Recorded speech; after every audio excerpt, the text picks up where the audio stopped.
Աստված հավատարիմ է։ Դեյվիդ Վիլկերսոն, օր հոկտեմբերի 27։ Նոր տաճարի քահանայությունը։ Եզեկիել մարգարեի գրքի 44-րդ գլխում 15-ից 16-րդ խոսքերում մարգարեն հիշատակում է Սադովկ անունով մի արդար և հավատարիմ մարդու։ Եբրայերեն Սադովկ անունը նշանակում է արդար կամ արդարություն։ Եզեկիելը նկատի ունի մի մարդու, որը Դավթի թագավորության ժամանակ ծառայում էր որպես քահանա։ Սադովկը շարունակ հավատարիմ մնաց Դավթին, գիտակցելով, որ թագավորը Տիրոջ օծյալն է։ Արդար և Սադովկը Աստծո ճշմարիտ ծառայի փայլուն օրինակն էր, զատված այս աշխարհից, մեկուսացված Տիրոջ հետ և շարունակ հնազանդ երկնքից եկող ձայնին։ Նման ծառան աղոթքը համարում էր իր գլխավոր առաքելությունը, ամենօրյա որոնում Աստծուն, Սուրբ Հոգու հետ մշտական հաղորդակցություն և Տեր Հիսուսին ծառայություն։ Այսօրվա նոր տաճարի քահանաները հավատարմորեն կանգնած են Տիրոջ առջև, ժողովրդի առջև։ Նրանք թանկարժեք ժամեր են անցկացնում Տիրոջ ներկայությամբ, մինչև որ իրենց հոգիներում դրոշմվի այդ ուղերձը։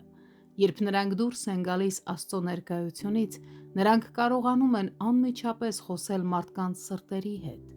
Նրանց ուղերձը հասնում է հոտի մեջ ապրողներին, քանի որ այն գալիս է անմիջապես Աստծո գահից։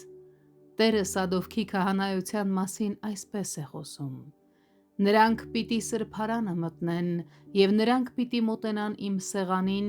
ինձ ծառայելու համար, և պիտի պահպանեն իմ պահպանությունը»։ Խոսք 16։ Մենք տեսնում ենք, որ հավատացյալների քահանայությունը կրկնվում է ամբողջ Նոր Կտակարանում։ Հովհաննեսը մեզ ասում է.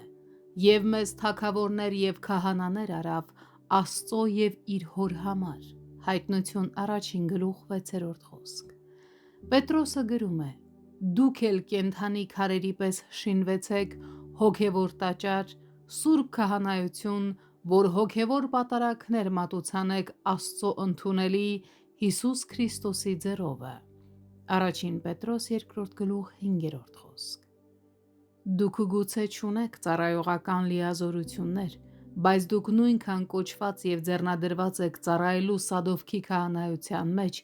որքան ամենահայտնի քարոզիչներն ու ավետարանիչները։ Դուք դա անում եք նախ և առաջ և ամենակարևորը՝ ծառայելով Տիրոջը, Նրան երկրպագության և ծառայության զոհեր մատուցանելով։ Մի մոռացեք, դուք նրա թագավորական քահանայության մի մասն եք կազմում։